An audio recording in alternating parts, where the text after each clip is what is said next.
My name's Dan Snow and I want to tell you about History Hit TV. It's like the Netflix for history. Hundreds of exclusive documentaries and interviews with the world's best historians. We've got an exclusive offer available to fans of Timeline. If you go to History Hit TV, you can either follow the information below this video or just Google History Hit TV and use the code TIMELINE. You get a special introductory offer. Go and check it out. In the meantime, enjoy this video.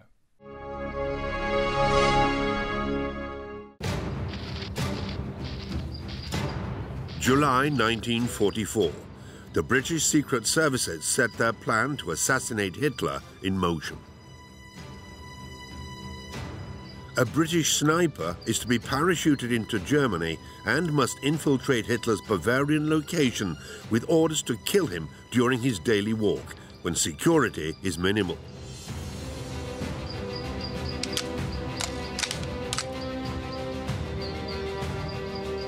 But Winston Churchill hesitates to give the green light to this operation.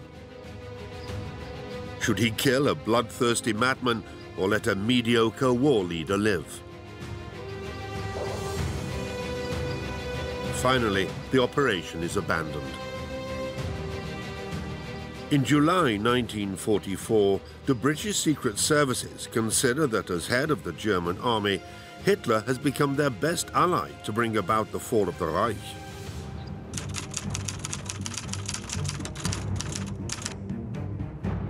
During the Second World War, Hitler made an increasing number of errors and lost many battles.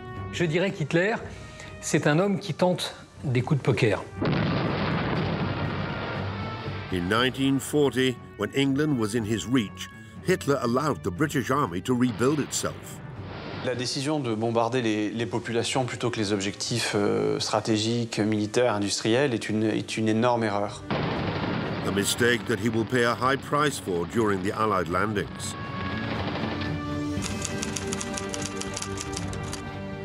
In 1942, in yet another bad decision regarding the Red Army, Hitler sends his troops into the cruel Russian winter.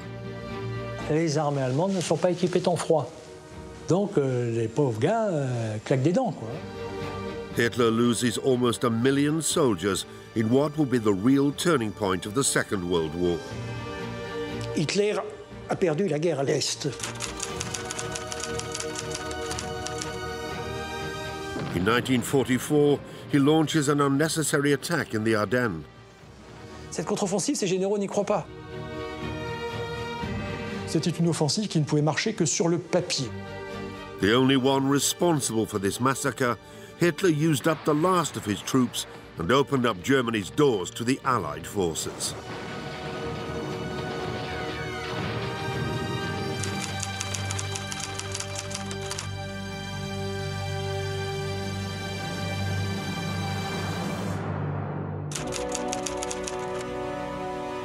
On May the 10th, 1940, Hitler launches Operation Fall Gelb, Case Yellow.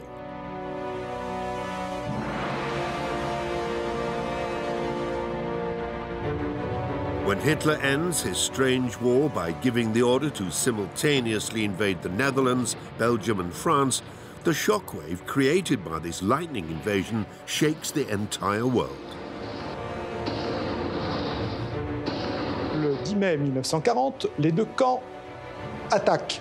Tout d'abord, les Allemands, dès 4h45, attaquent les Pays-Bas et la Belgique.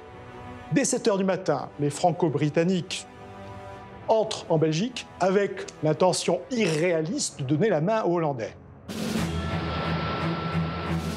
Ce faisant, ils tombent dans un piège parce que le maître-coup des Allemands était de frapper au centre, au niveau de Sedan, à la jointure de la ligne Maginot et justement de ces forces engagées en Belgique, où ils engagent 3 Panzerdivisionen avec une massue aérienne de 1500 appareils. Et ils frappent la 9e armée française, composée de réservistes démotivés. An attack in Belgium and the Netherlands, with the aim of attracting the best Allied troops, followed by a main push in the centre from the Ardennes to break the enemy. That was the plan to scythe through Europe, which the Wehrmacht strategists submitted to Hitler. Du 13 mai en gros jusqu'au 28 mai, la déferlante allemande donc, se passe des Ardennes jusqu'à Abbeville, donc tout le nord de la France est coupé à ce moment-là. 5 jours, il parcourt entre 80 et 95 km, ce qui est miraculeux aux visions de ce qui s'était passé en 1918.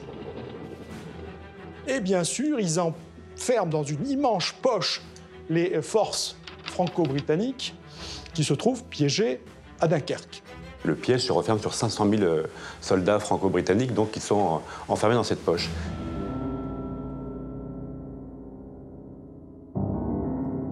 Cornered on the beaches of the North Sea and faced with German forces who are advancing on them, the Allies can only wait for the final death blow of the Wehrmacht. That's when the unthinkable happens. Going against some of his generals, Hitler orders his army to stop advancing. C'est clairement une erreur. Les soldats anglais sont enfermés dans cette poche de Dunkerque. Ils n'ont pas grand-chose à espérer, mis à part une évacuation, mais qui sera très risquée.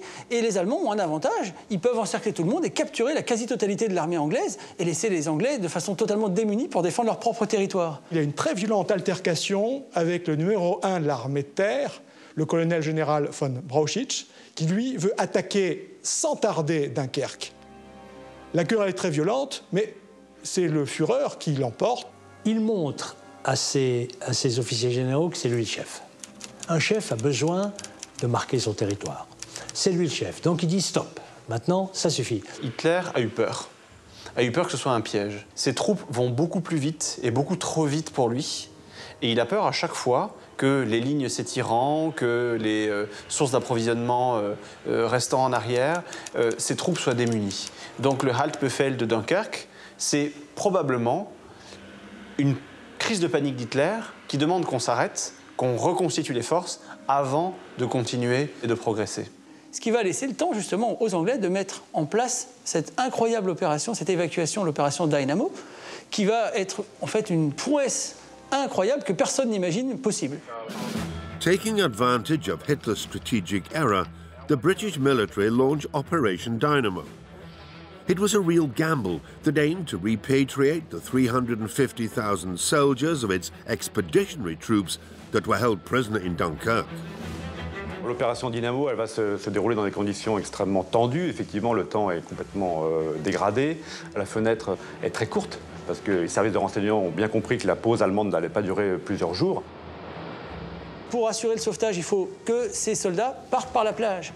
Il n'y a pas de port, on n'est pas sur des... On ne peut pas faire venir des gros bateaux au ras de la plage. Donc il va falloir faire venir énormément de petites embarcations qui vont s'approcher au plus près sur la plage.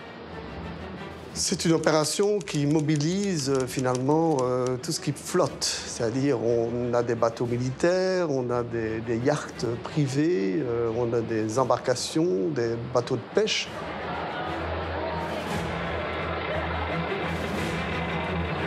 La Royal Navy, mais aussi la marine marchande britannique, mais aussi les yachtmen de la côte, tout le monde en Grande-Bretagne met la main à la pâte pour envoyer des navires. As soon as these British ships moved away from the coasts of France, they had to face the firepower and harassment of the Stukas, the formidable bombers of the Luftwaffe. Pendant toute cette opération, la Luftwaffe, l'arme aérienne d'Hitler, matraque sans compter et cause des pertes importantes. Over this merciless hunt, several dozen of the Royal Navy's ships are sunk. Une bataille violente a lieu dans les airs entre cette Luftwaffe allemande et la Royal Air Force, qui a été tout de même bien étrillée par la bataille de France, mais dont les chasseurs restent et resteront très efficaces. During this last-ditch evacuation, all the available air forces on British soil are mobilized. These are serious times, and the very survival of the British Army is at stake.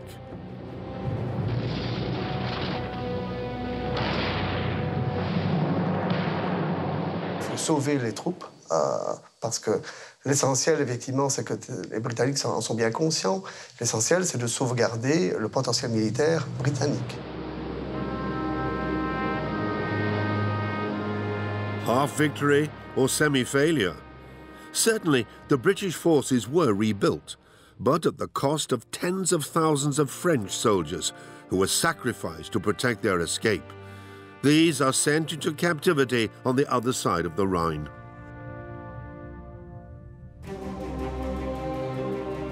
Worse still, the British army is unarmed. In its haste, it had to abandon all of its weapons on the French beaches. This loss, assuming that the war continues, is a disaster for the British, while at the same time, on the other side of the Channel, its French ally has surrendered.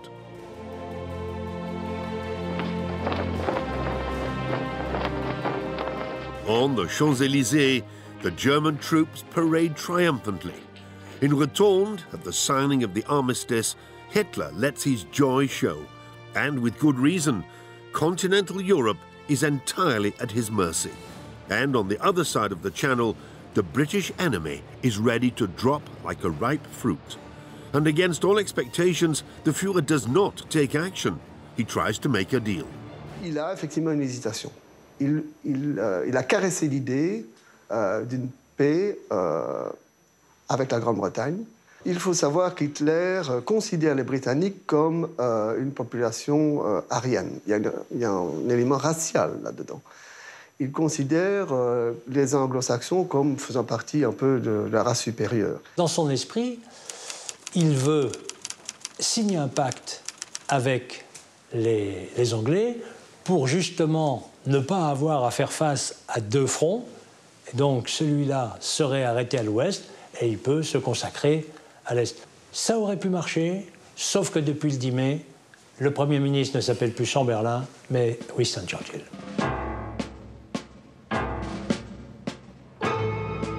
Le choix de Churchill par le roi George VI, c'est le choix de la guerre, en fait. On avait un grand prétendant donc, au poste de Premier ministre, c'était Lord Halifax. Et Lord Halifax, c'était plutôt un pacifiste qui aurait pu effectivement engager une politique de compromis avec l'Allemagne.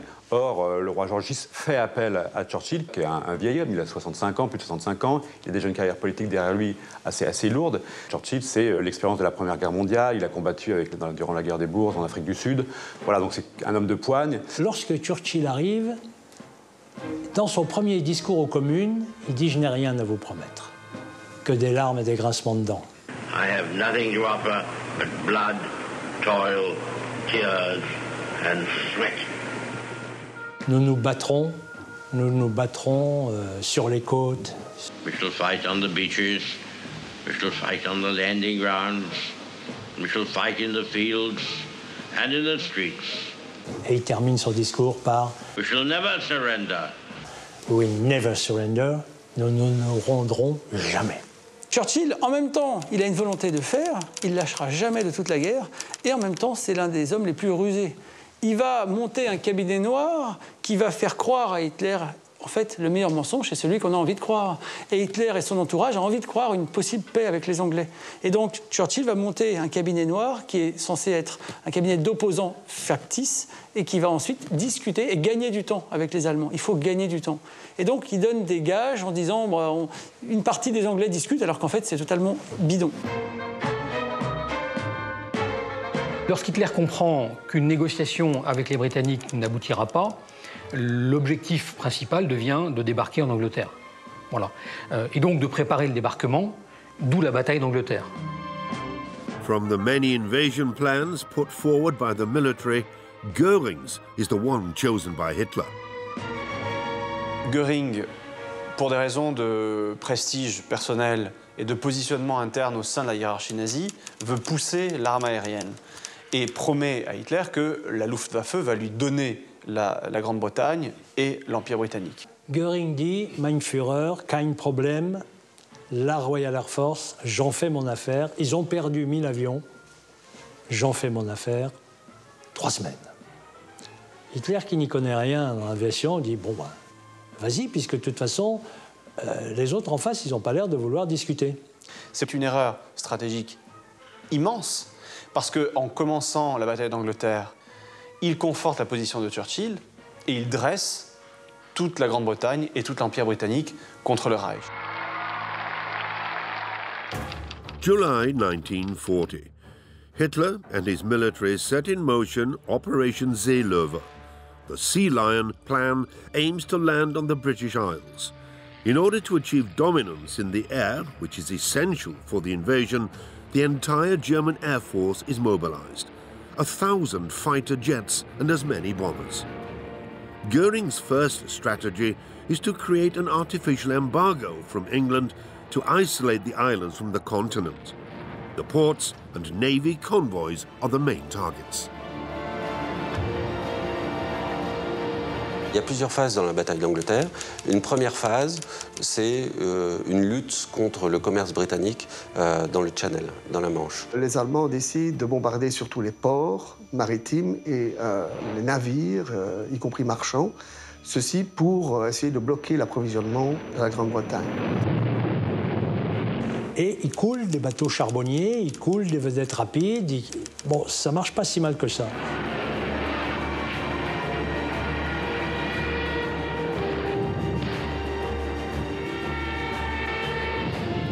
La deuxième phase, c'est une phase contre les bases du Fighter Command. Le Fighter Command, c'est donc l'organisation de défense aérienne qui est responsable de la défense du ciel britannique. Ça, c'est la période cruciale. Ils vont chercher à détruire les aérodromes militaires qui se trouvent autour de Londres pour essayer de faire un couloir aérien qui permettrait aux bombardiers allemands d'atteindre toute cette zone.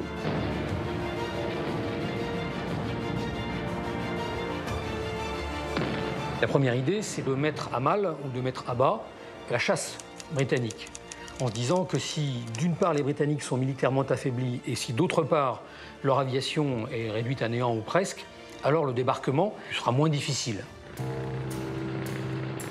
When the Battle of Britain begins, the British Air Force only has 850 planes, vastly inferior to the number in the Luftwaffe.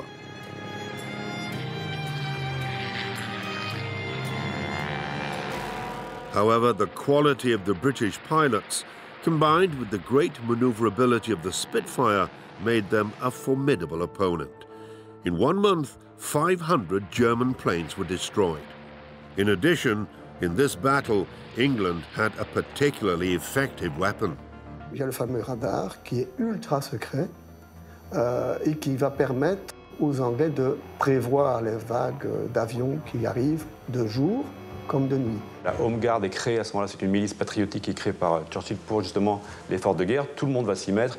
Les hommes et les femmes vont monter sur les toits, vont avoir des jumelles, vont être équipés, vont être justement pour prévenir des attaques allemandes.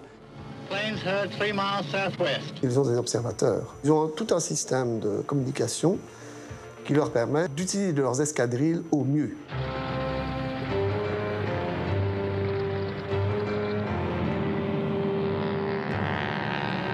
Dès que les escadrilles allemandes décollent, on sait quand elles décollent, on sait de quoi elles sont composées, on sait qui elles sont. Et d'autre part, tout est centralisé par la RAF qui va donner, comme dans un immense jeu de guerre, un immense wargame, l'ordre de décoller à telle ou telle escadrille, ce qui fait que chaque fois, les Allemands sont attendus et surpris. Et donc, leur stratégie est continuellement déjouée par les Britanniques.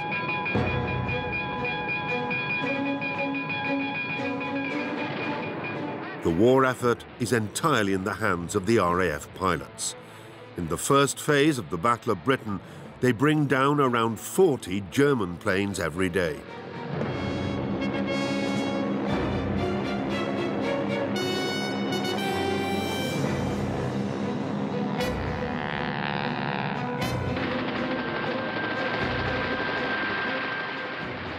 But they also have worrying losses.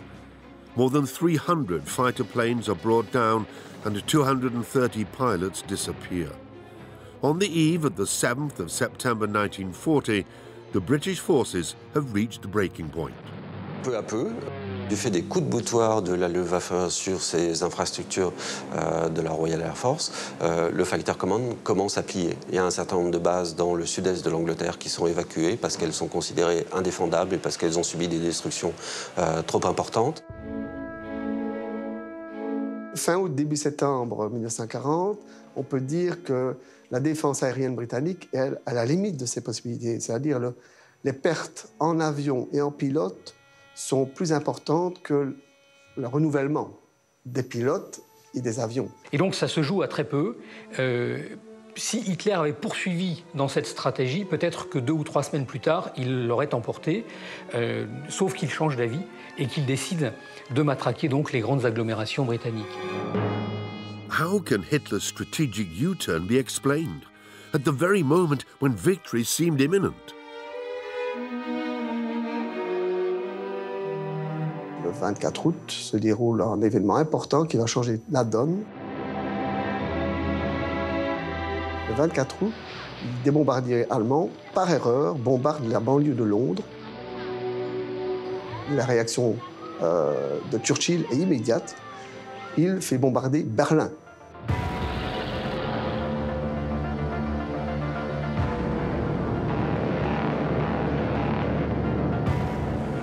Symbolique. Quelques kilos de bombes, même pas centaines de kilos de bombes. Mais Göring avait dit un truc, je veux bien qu'on m'appelle Toto, l'équivalent du Toto allemand, quoi. Hein. Je veux bien qu'on m'appelle Toto s'il y a une bombe ennemie qui tombe sur Berlin. Or, il y a une bombe qui tombe sur Berlin. Imaginez l'Allemagne victorieuse sur tous les fronts et le 24 août, Berlin bombardé.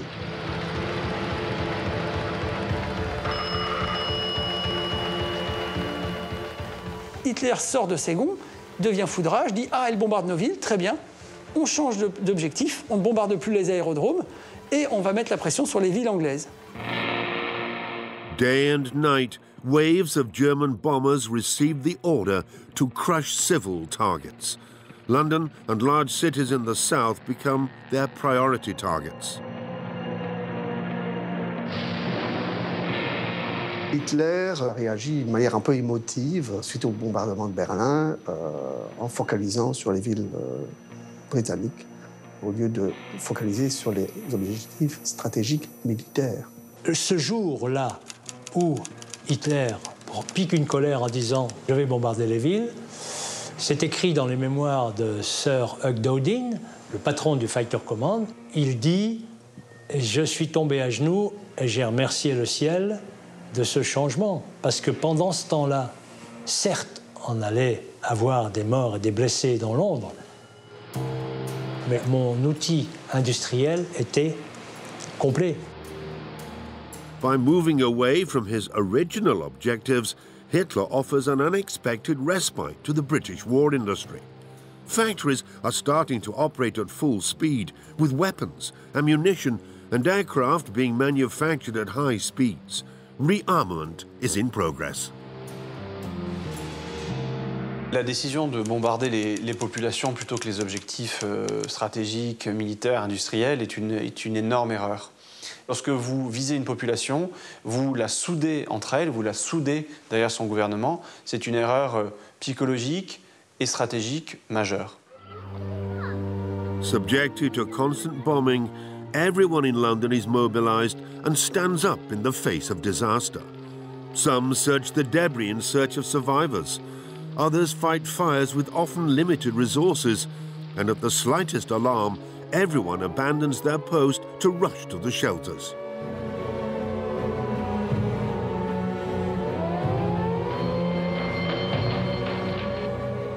When the attacks intensify, Londoners take refuge in the underground stations. They remain calm and settle there as a family. During this period, however, 50,000 people will perish as a result of the German bombs. When the bombings are only carried out at night, hope is truly reborn. It's proof that the Luftwaffe is losing its supremacy in the air. The Royal Air Force, backed by its anti-aircraft defense, has found its efficacy once again. Göring a développé une aviation d'opération, c'est-à-dire une aviation capable de soutenir les forces terrestres, et pas une aviation à volant stratégique, c'est-à-dire capable de raser des villes, des usines, des infrastructures. Donc l'aviation allemande, la Luftwaffe, a les ailes trop courtes. Il décolle depuis les terrains les plus proches de la côte anglaise, mais ils ont 10 minutes au-dessus du territoire britannique. les chasseurs qui les escortent, les Messerschmitt 109, ils ont à peine 10 minutes de combat. Et quand on fait du combat, on a la manette en avant, quoi. On est plein gaz, donc on consomme énormément.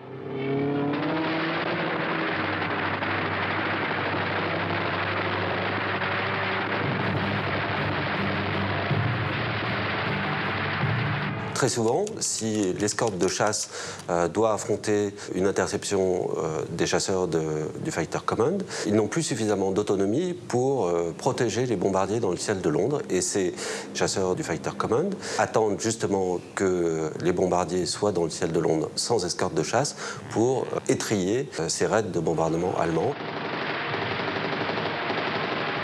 Et c'est là où ils perdent énormément de monde et énormément d'avions.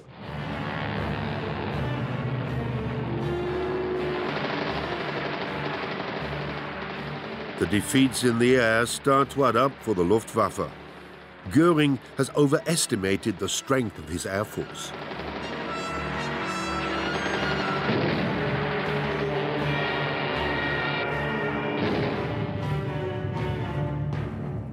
Les avions anglais vont faire un carton sur les bombardiers allemands et plus de 1850 bombardiers et avions de chasse allemands vont être détruits pendant cette bataille d'Angleterre. Alors il faut bien voir une chose. L'avantage va être encore aux Anglais. Quand un avion anglais est touché, si le pilote n'est pas tué, il saute en parachute, il descend, il tombe sur le sol anglais. Il saute dans une voiture, une moto. 1 heure après, il est dans une base, on lui confie les commandes d'un nouvel avion et il repart au combat immédiatement. Un pilote allemand qui doit sortir de son avion en flammes et qui réussit à s'extraire de son avion est ensuite un prisonnier et perdu pour l'Allemagne pour le reste de la guerre. Et là, les Allemands vont perdre énormément de navigateurs, d'équipages, qui vont leur faire cruellement défaut pour la poursuite de la guerre. During the Battle of Britain, Hitler also made the mistake of putting too much confidence in his Air Force's technological advances in nocturnal guidance by radio waves. In this War of the Waves, the fighter command that coordinates all of the actions of the British anti-aircraft defense once again has a head start. Les savants britanniques ont été décisifs dans cette guerre. Les bombardements de nuit allemands étaient réglés par radionavigation. Les Allemands avaient des systèmes de guidage automatique de bombardiers avec des systèmes radio, des faisceaux radioélectriques. En gros, le bombardier se cale sur ce faisceau. Quand il couple le premier, il a un bip et là, il sait qu'il est à 1 minute du tir. Et le deuxième, il appuie sur le bouton. Ça marchait assez bien. Les Anglais s'en sont rendus compte, ils ont brouillé le système. Conclusion, ça faisait bip avant, bip après, et les bombes n'arrivaient pas dessus. Les bombardiers allemands bombardaient souvent dans la nature. Et il ne faut pas oublier que les Britanniques aussi ont renforcé la défense de leur ville par une DCA conséquente, des ballons munis de filins de fer qui étaient susceptibles de couper les ailes d'un appareil passant au travers. Et donc, c'était un échec. Et je dirais que du côté allemand, on a laissé cette campagne mourir d'elle-même pour ne pas dire que c'était un échec. In London, the population is relieved. In Berlin, even if he refuses to admit it, Hitler has just lost his first battle. Il est difficile de savoir à partir de quand il a compris qu'il n'arriverait pas à mettre à genoux les Britanniques. Ce qui est certain, c'est qu'à partir de la fin de l'année 1940 et du tout début de l'année 1941, son regard se tourne vers l'Est et que la priorité devient l'Union soviétique. Le principal but de guerre d'Hitler, c'est une guerre raciale et idéologique contre les Juifs et contre le bolchevisme. Son principal objectif, c'est la conquête de l'Est. Il avertit ses proches qu'il prévoit une attaque de l'Union soviétique au printemps 1941, à la stupéfaction de ses interlocuteurs qui essayent de le calmer. Mais il va continuer sur cette idée. Il sait que l'armée rouge est en très mauvais état, le matériel n'est pas à la hauteur, la logistique ne suivra pas, et donc il y a là une fenêtre d'opportunité. Et puis bien sûr, c'est l'idéologie. C'est-à-dire qu'il faut en finir avec ses inférieurs et il faut étendre l'empire nazi vers l'Est, il faut conquérir.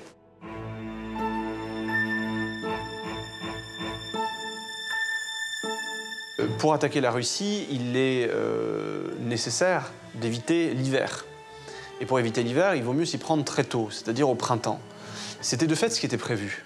Ce qui était prévu, c'était attaquer l'URSS, disons, en mars-avril 1941.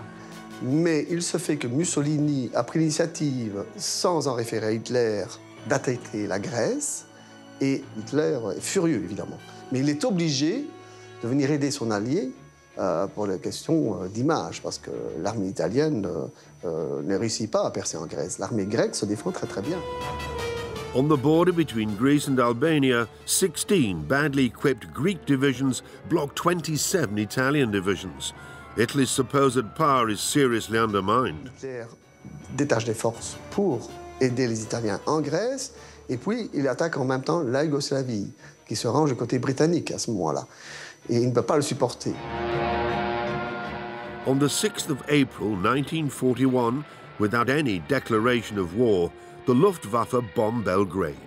Yugoslavia surrenders 10 days later.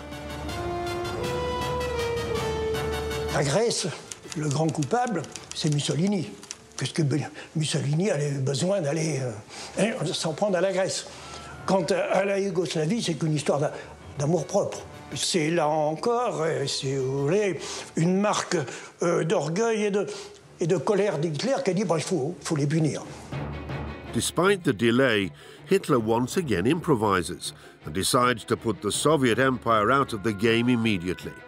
In his mind, the hopes of the British rely on the USSR. They must be destroyed by succeeding with another blitzkrieg in the East. Donc il a perdu 2 mois, mais l'objectif est toujours le même, c'est de conquérir l'URSS en 5 mois. Fin 41, l'affaire est close et on se retourne à nouveau vers l'Angleterre là, pour régler la question britannique. Voilà l'idée du plan d'Hitler tel qu'il a été présenté à ses généraux. Alors bien sûr, lorsque ces généraux découvrent les plans d'attaque de l'URSS en juin 41, c'est la consternation là aussi, parce que l'ampleur du travail est immense. Ce sont des territoires sur des milliers de kilomètres. Il avait compté sur 2 choses.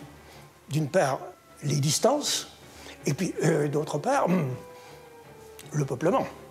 Car si l'armée rouge, en 41, n'est pas prête, elle a du monde. Elle va pouvoir mobiliser. Hein. Et ça, avec le temps, ça finira par jouer. On June the 22nd, 1941, Operation Barbarossa is finally set in motion, 3 months late. Hitler gave the order for nearly 4 million Axis power soldiers to invade Russia.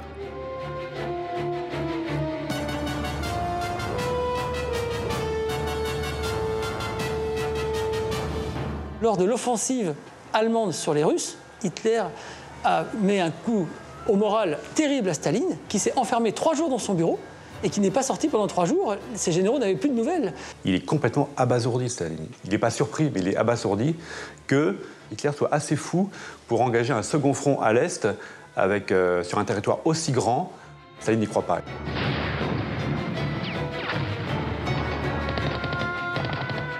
Barbarossa mobilizes 4,000 tanks and as many German planes. It's the biggest military operation in history. Fighting on 3 fronts, the divisions advance in the south towards Kiev, in the center towards Moscow, and north towards Leningrad. At the start of the invasion, the advance of the German divisions is dazzling. La première raison, c'est tout simplement la qualité des forces allemandes. C'est-à-dire que, pour la dernière fois, le Blitzkrieg fonctionne. La stratégie du Blitzkrieg fonctionne. Donc les Allemands sont très très bons et ils jouent à fond de leurs forces. Faced with this blitz, the Red Army is outnumbered and in disarray, especially as it is defending itself without any real strategy.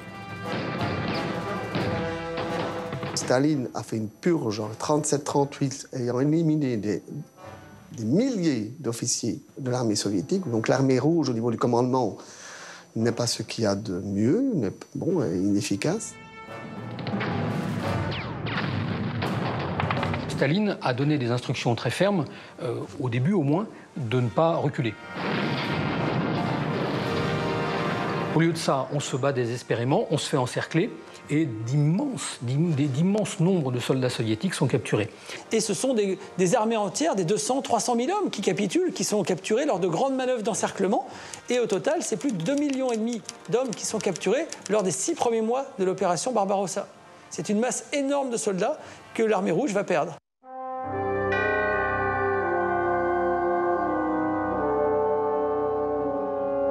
Staline a refusé les signatures des conventions internationales concernant les prisonniers de guerre. Il dit, moi, un soldat de l'armée rouge, il doit combattre jusqu'à la mort. S'il est fait prisonnier, c'est déjà un traître. Donc son sort ne m'intéresse plus. Et donc ces pauvres soldats russes qui sont faits prisonniers vont partir dans des camps de prisonniers allemands où ils auront un traitement très dur. Ils seront traités comme main-d'œuvre esclave. Plus de 30% d'entre eux vont périr dans ces camps, qui sont des vrais... On est à l'approche des camps de concentration et des camps d'extermination. On s'en approche au niveau des conditions. Les soldats allemands qui tombent aux mains des Russes, pareil, hein, les Russes ne leur font pas de cadeaux non plus. In German cinemas, where propaganda is in full swing, the civilian population is impressed by the rapid progression of the armies.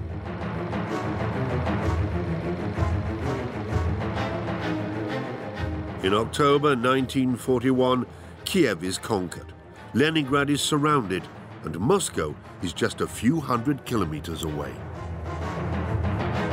L'environnement rattrape les Allemands.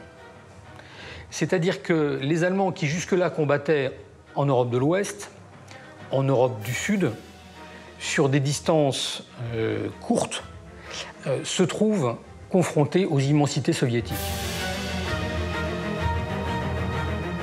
Les lignes de communication et de ravitaillement s'étirent sur des centaines de kilomètres.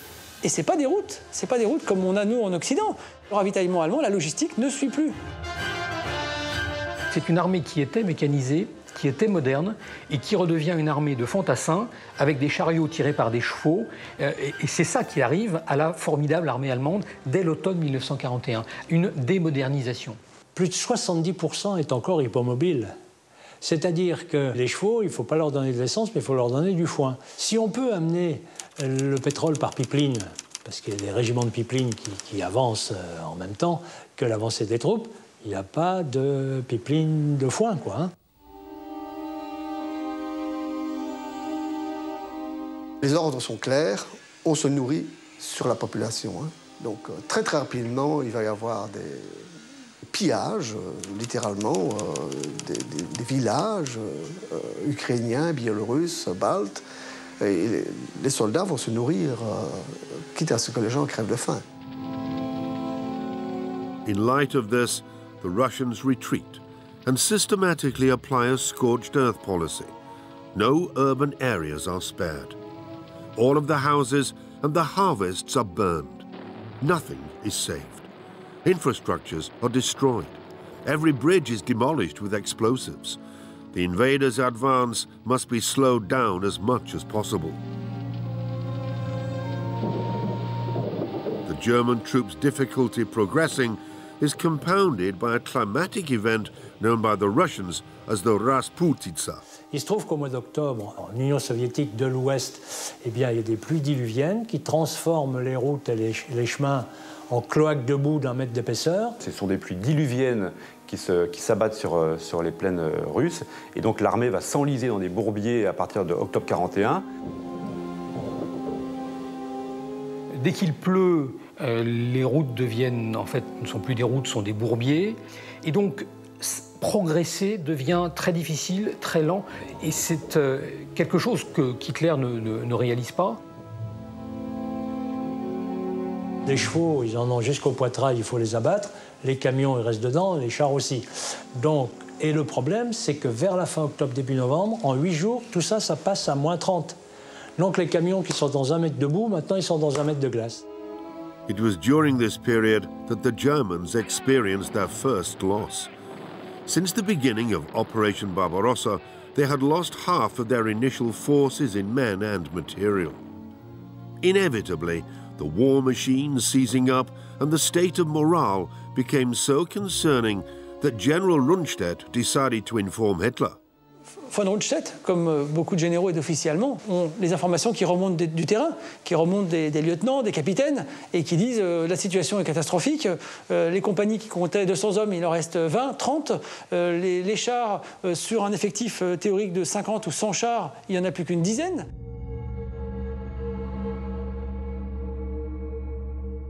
À partir de novembre 1941, l'armée allemande est aux portes de Moscou. La légende dit que certains voyaient déjà les clochers du Kremlin. On est à une cinquantaine de kilomètres du Kremlin. Les objectifs sont plutôt atteints, mais avec du retard. Ce retard va expliquer que les armées allemandes vont être bloquées face à Moscou, notamment à cause de la neige, tout simplement.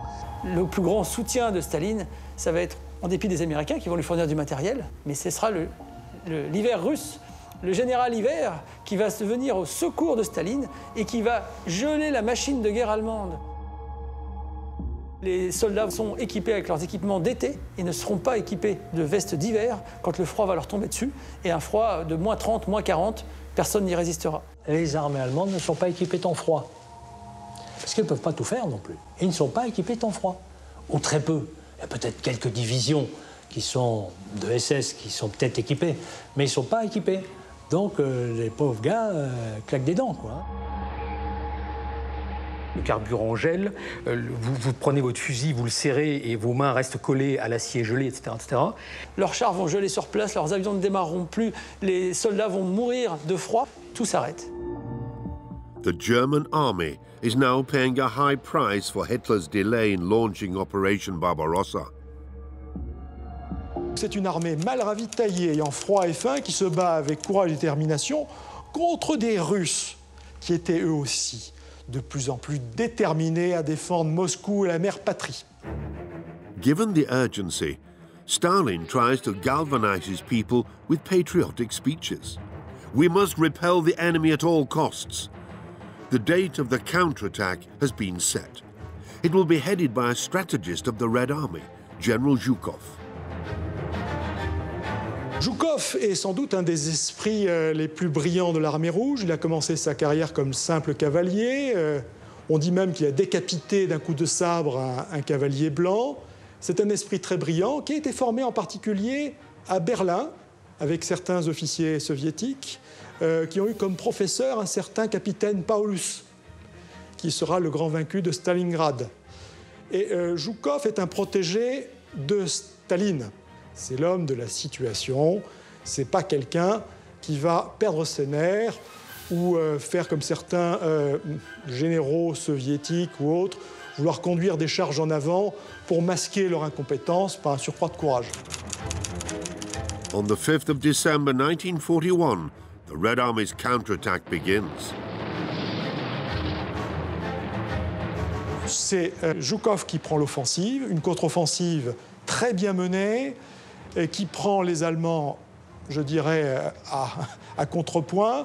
Ceux-ci sont obligés de reculer malgré les ordres.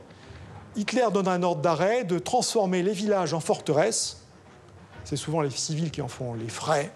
Ils sont chassés, livrés à eux-mêmes dans la neige. Et des batailles terribles ont lieu dans ces villages, car en fait, la bataille décidera de qui dormira dans la neige et dehors ou pas. Donc ce sont des combats excessivement sauvages, je dirais, et plus du tout de la guerre moderne. At the end of December 1941, the German front was pushed back 100 or 200 kilometers. En décembre 1941, Hitler est bien obligé d'admettre que sa stratégie de conquête est un échec. Et plutôt que de prendre cet échec sur sa propre responsabilité, il va donc se décharger sur ses trois maréchaux qui donc commandaient les trois groupes d'armées, le nord, le centre et le sud. Et donc il va limoger ou inviter à la retraite de ses officiers donc à quitter le champ de bataille. After the Battle of Moscow, von Rundstedt and 37 other generals were dismissed. Hitler is then forced to have a radical reshuffle of his army. Les critiques de certains de ses subordonnés, il ne les supporte plus. Il fait appel à des jeunes loups un peu plus jeunes qui, eux, par ambition, vont être beaucoup plus serviles. Le chef de l'état-major allemand s'appelle Keitel. Et il y a un jeu de mots à l'époque qui le surnomme la Keitel. Lacaille, c'est le laquais. Donc voilà, ça donne une idée de la servilité de l'entourage d'Hitler qui n'ose absolument pas le contredire, qui n'ose même pas discuter avec lui. Cette extrême concentration des pouvoirs et du pouvoir décisionnel aboutit à des catastrophes puisque un homme seul prend des initiatives désastreuses. In December 1941, while the situation on the Eastern Front is becoming more complicated, Hitler makes one of the most disastrous decisions of the war.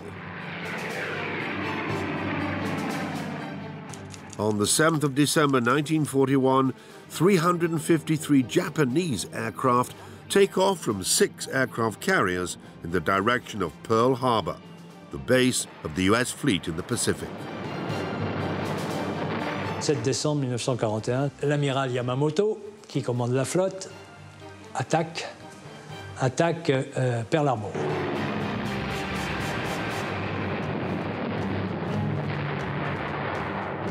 Ce ne sont pas les États-Unis qui entrent en guerre. C'est le Japon, effectivement, qui bombarde Pearl Harbor. Et il y a un état de guerre qui est constaté par les États-Unis. I ask that the Congress declare a state of war has existed between the United States and the Japanese Empire.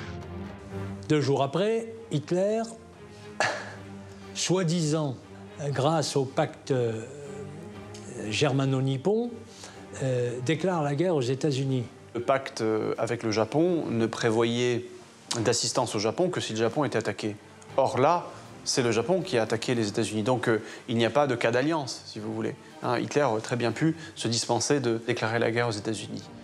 Deutschland, Italien und Japan werden den ihnen von den Vereinigten Staaten von Amerika und England aufgezwungenen Krieg mit allen ihnen zu Gebot stehenden Machtmitteln gemeinsam bis zum siegreichen Ende führen.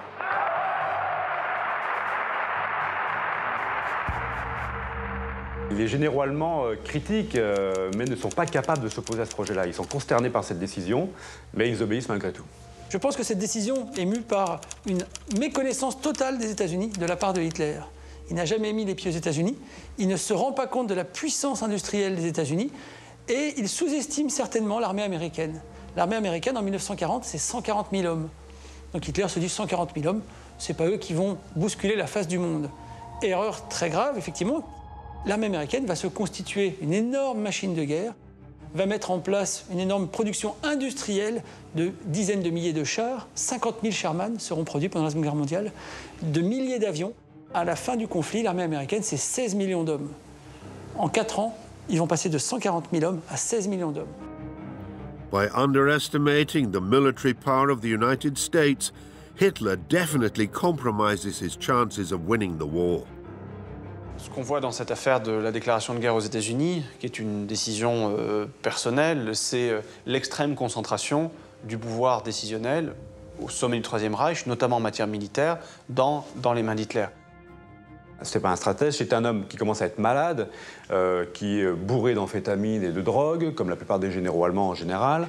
C'est un homme qui fait des crises, c'est un homme qui est complètement méfiant et paranoïaque. Et il pilote à ce moment-là l'armée allemande, qui est dans un tournant un peu crucial de sa vie, donc fin 41. Il a perdu du monde.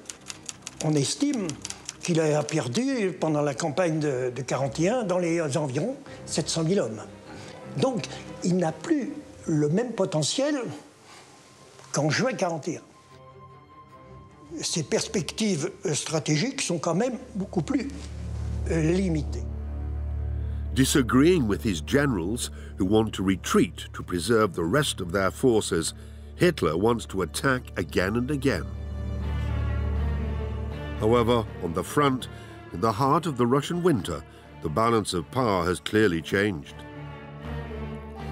The troops of the Reich seem unable to resist the waves of assault by the Soviet army. Zhukov sends millions of men from his Siberian army into the battle.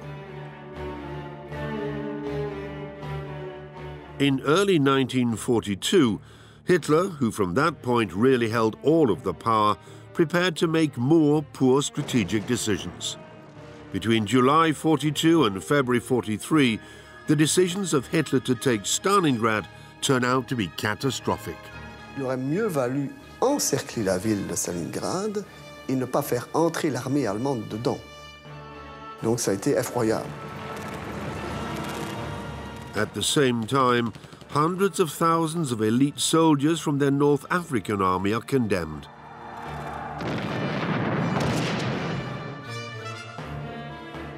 L'Axe perd autant de troupes, sinon plus, en Tunisie qu'il n'en perd à Stalingrad.